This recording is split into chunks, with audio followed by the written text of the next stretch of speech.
This is the vlog for April 22nd, 2018. And today's been a little bit better. The weather was really nice. Got up to probably about 70 degrees. Clear, just a couple little clouds here and there. I went down to Merrimore Park and everything's green and growing.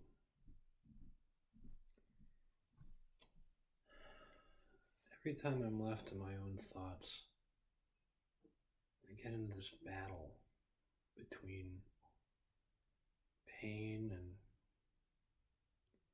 fond memories. And I guess that's normal.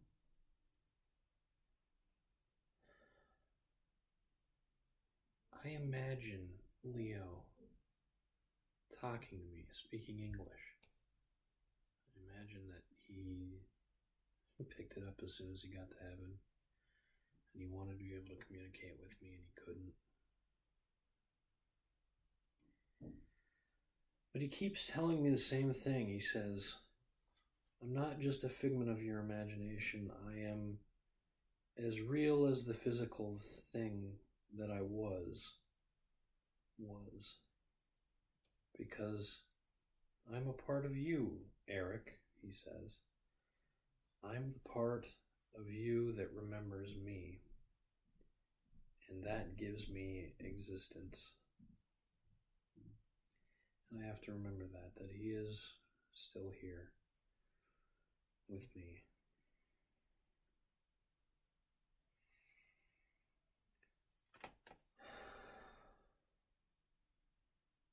I don't know how much of Leo's little origin story I've told.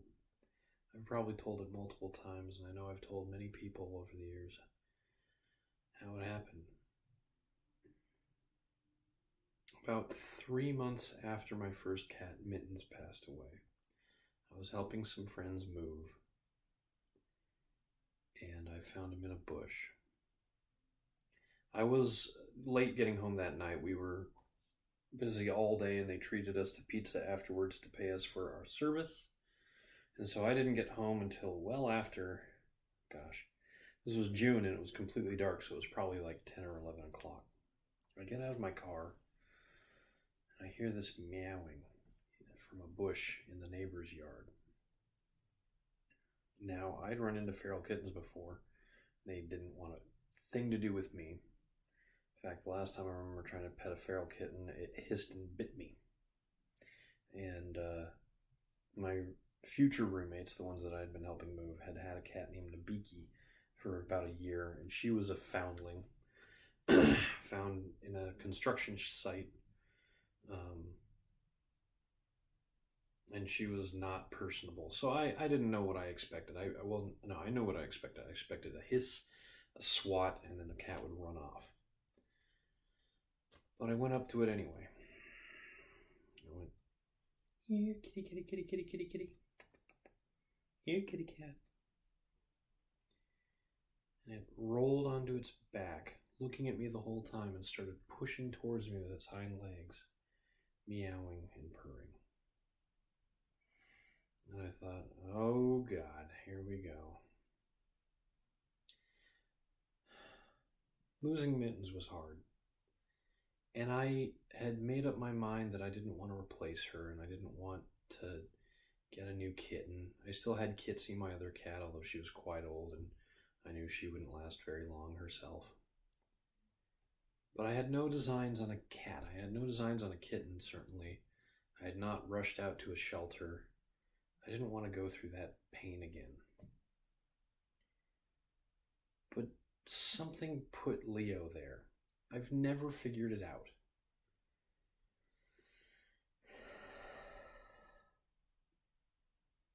My dad, who I was living with at the time, once suggested the fact that since he was in the BMW club and he was a car collector and restorer, there was probably somebody with a kitten they couldn't take care of driving around trying to find it a home, and noticed a driveway with 4 BMWs in it and thought, well, they can probably afford a cat.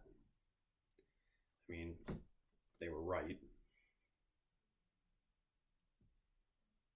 But it was just so weird that at that moment I was getting ready to move out.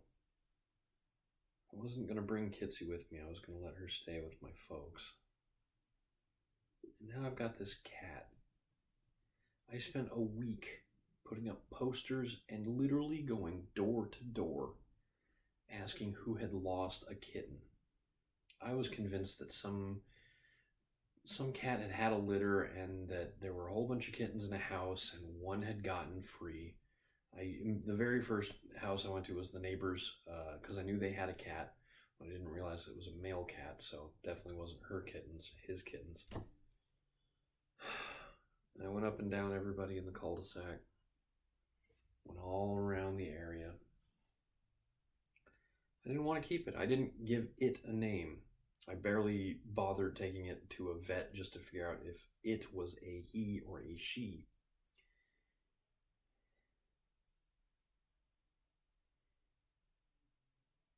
But I didn't get rid of it. I didn't get rid of him. My folks were remodeling a bathroom in the back. Well, it was their bathroom in the master bedroom. So this cat was let back in there to stay during the night so that Kitsy, who was not at all fond of having another cat in the house,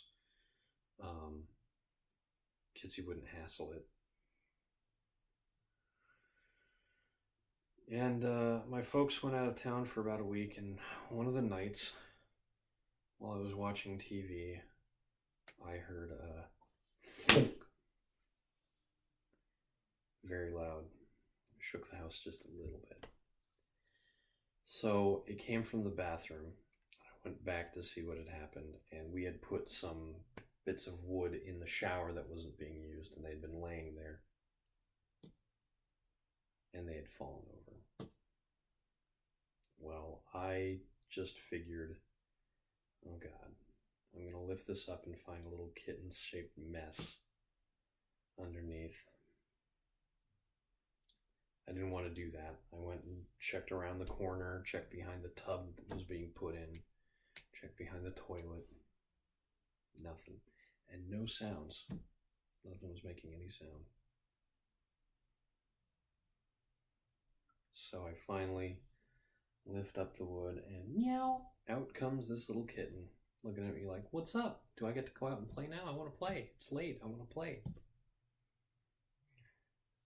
It was then that I decided that the whole purpose of a cat's existence was to make you as fond of it as it possibly could and then do whatever it could to get itself killed so that you would be miserable for the rest of your meager days.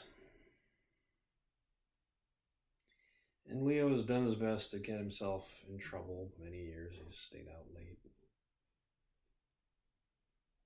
Went looking for him, had to often bribe him with food shaking in his dish to get him to come back in.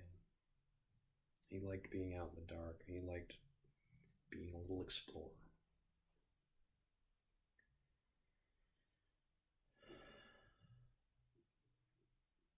I'd been watching a lot of West Wing that year. This was 2006. And I'd also watched a show called Veronica Mars. And while West Wing is a comedy drama about the goings-on of the West Wing of the White House, Veronica Mars is about a teenager would-be detective trying to solve the mystery of her friend's murder in an upscale suburb town in Southern California. Not a lot in common, but they did have one thing. They both had a character named Leo. I don't remember much about that Veronica Mars character. But Leo McGarry was a character played by the actor John Spencer on West Wing. And John Spencer passed away in 2005, the year before I found Leo. And I just thought, Leo, lion. That's good. That's a good cat name. My mom, who had been sick of Kitsy and Mitzi, wanted to call him Hank. I wasn't going to have any of that. I might have mentioned that one already. I called him Leo, and she said, well, that's masculine enough.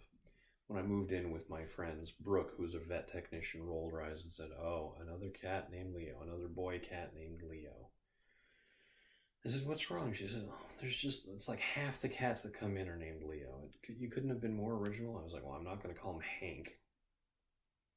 She grew fond of Leo, though. She would sit at her desk and fold her legs together and form a little nest that he would jump up and sit in, purring. He was very fond of her.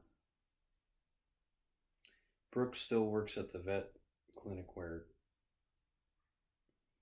we took Leo yesterday. But she's in Ireland right now. A co-worker of hers is getting married. Probably already is. My friend, ironically, her ex-boyfriend, Sean, who was the other person that I lived with in that house, he got married on Wednesday to a lovely young lady named Alexandra. They got married in Costa Rica and they invited me, but I said, sorry, I don't think I can fly all the way out there for a wedding in the middle of the week. And yeah, I wouldn't have been here for this.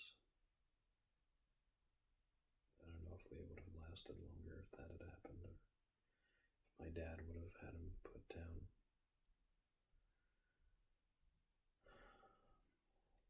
Anyway, it's hard. It's not supposed to be easy. But I'm going to get through it. I've still got that little imaginary Leo sitting on my shoulder, telling me it's going to be okay. And it will be. I'm Eric Spornitz, and tomorrow will be better.